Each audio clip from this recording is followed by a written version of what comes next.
ચાલો આજે એક એવી ગાથામાં ડૂબકી મારીએ જે આપણને એક 5 વર્ષના બાળકની અકલ્પનીય ઈચ્છાશક્તિની વાત કહે છે। એક એવો રાજકુમાર જે અપમાનથી ઘવાઈને એક એવા સંકલ્પ પર અડી ગયો કે જેણે આખા બ્રહ્માંડને હલાવી દીધું। આ જ સવાલ આખી કથાનો સાર છે, કારણ કે આ કોઈ સામાન્ય બાળકની વાર્તા નથી। આ તો એક એવા અડગ સંકલ્પની ગાથા છે જેણે ઇતિહાસ રચી દીધો। જી હા, માત્ર 5 વર્ષ। વિશ્વાસ કરવો મુશ્કેલ છે નહીં? પણ આપણી આ કથાનો નાયક રાજકુમાર ધ્રુવ ફક્ત 5 વર્ષનો હતો અને આટલી નાની ઉંમરે એણે એક એવી યાત્રા શરૂ કરી જે ખરેખર અસાધારણ હતી। તો ચાલો કથાની શરૂઆત કરીએ। જુઓ, દરેક મોટા નિર્ણય પાછળ, દરેક મહાન સંકલ્પ પાછળ એક ઊંડું કારણ હોય છે, અને ધ્રુવના કિસ્સામાં એ કારણ હતું અપમાન અને તિરસ્કાર। જરા કલ્પના કરો એ બાળકની જે ફક્ત એના પિતાના ખોળામાં બેસવા માંગતો હતો, એમના પ્રેમનો હક માંગતો હતો, પણ બદલામાં શું મળ્યું? તિરસ્કાર। બસ એ એક નાનકડા અપમાને ધ્રુવના કોમળ હૃદયમાં એક એવી ચિનગારી ભડકાવી જેણે એને સમજાવી દીધું કે આ રાજમહેલનો પ્રેમ અને સન્માન તો ક્ષણિક છે। તો થયું એવું કે આ અપમાને ધ્રુવને જાણે એક મોટું સત્ય બતાવી દીધું। એણે નક્કી કર્યું કે મારે આ સાંસારિક સુખ નથી જોઈતું। કવિ તો એને મરીચી જળ કહે છે, એટલે કે રણમાં દેખાતા મૃગજળ જેવું, જે દેખાય પણ હોય નહીં। ધ્રુવે આવા ભ્રામક સુખને ત્યાગી દીધું અને એવા અચળ એટલે કે કાયમી સુખની શોધમાં નીકળી પડ્યો। અને આ હતો એનો અટલ સંકલ્પ। સમજી લો કે આ કોઈ બાળકની જીદ નહોતી, આ એક યોગીનો દૃઢ નિશ્ચય હતો।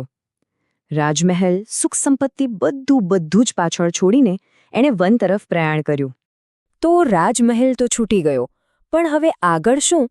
ચાલો જોઈએ કે ધ્રુવનો આ વિચાર કેવી રીતે એક અકલ્પનીય તપમાં પરિવર્તિત થાય છે। અને ત્યારે જ એના જીવનમાં પ્રવેશ થાય છે નારદ મુનિનો। ધ્રુવનો આવો અડગ સંકલ્પ જોઈને નારદ મુનિ એટલા પ્રભાવિત થયા કે તેમણે એને સાચો માર્ગ બતાવ્યો। તેમણે ધ્રુવને એક મંત્ર આપ્યો, જેની આખી આધ્યાત્મિક યાત્રાનું કેન્દ્રબિંદુ બન્યો। પણ આ કોઈ સાધારણ તપ નહોતું। જરા વિચારો, 5 વર્ષનો એક બાળક 6 મહિના સુધી એક પગ પર અડગ ઊભો રહ્યો। ભૂખ, તરસ, ઠંડી, ગરમી બધું ભૂલીને એનું સમગ્ર ધ્યાન ફક્ત અને ફક્ત એના લક્ષ્ય પર કેન્દ્રિત હતું। આ તેની પ્રતિબદ્ધતાની પરાકાષ્ઠા હતી। પણ આ માર્ગ ફૂલોથી ભરેલો નહોતો। ધ્રુવને શારીરિક અને માનસિક રીતે તોડવા માટે એને અનેક ભયાનક કસોટીઓનો સામનો કરવો પડ્યો। સૌથી પહેલાં તો એની એકાગ્રતા તોડવા આવ્યા ભયાનક ભૂત પ્રેતના ટોળે ટોળા। એમનો એક જ હેતુ હતો આ બાળકને ડરાવીને એના સંકલ્પમાંથી પાછો પાડવો।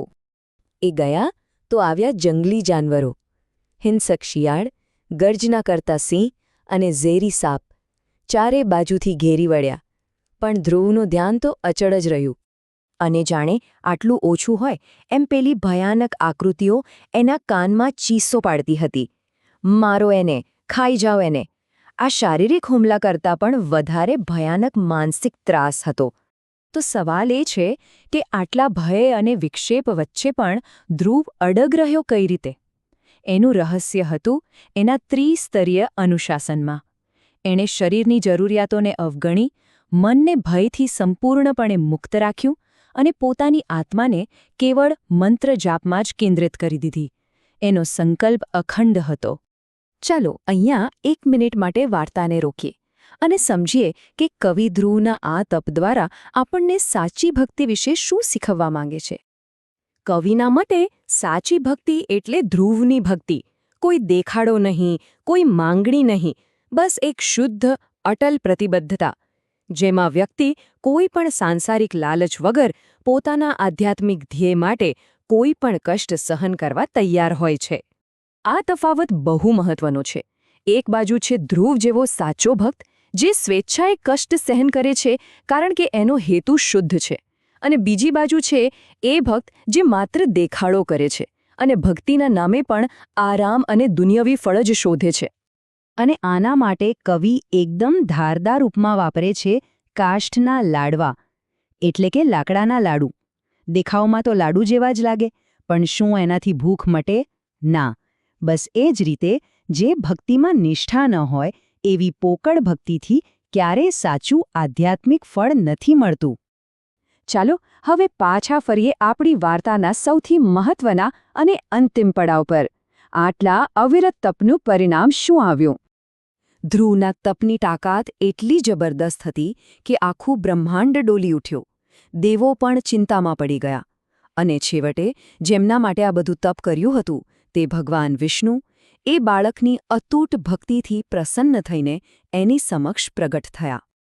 અને જ્યારે ખુદ ભગવાને વરદાન માંગવા કહ્યું ત્યારે વિચારો, એ 5 વર્ષના બાળકે શું માગ્યું હશે? રાજપાટ? શક્તિ?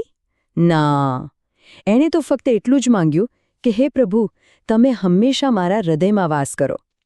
આ જ બતાવે છે કે એની શોધ સત્તા માટે નહીં, પણ શુદ્ધ પ્રેમ અને જોડાણ માટે હતી. અને એની આ શુદ્ધ ભક્તિના બદલામાં એને મળ્યું પણ એવું જ અચળ ઇનામ. આકાશમાં એક અનોખું અને કાયમી સ્થાન, ધ્રુવનો તારો, જે આજે પણ રાત્રિના આકાશમાં સ્થિર રહીને સૌને માર્ગદર્શન આપે છે, તેની અડગતાનું શાશ્વત પ્રતીક બનીને. અને અંતે આ કથા આપણને બધાને એક સવાલ પૂછતી જાય છે. ધ્રુવે તો પોતાનો અચળ તારો શોધી લીધો.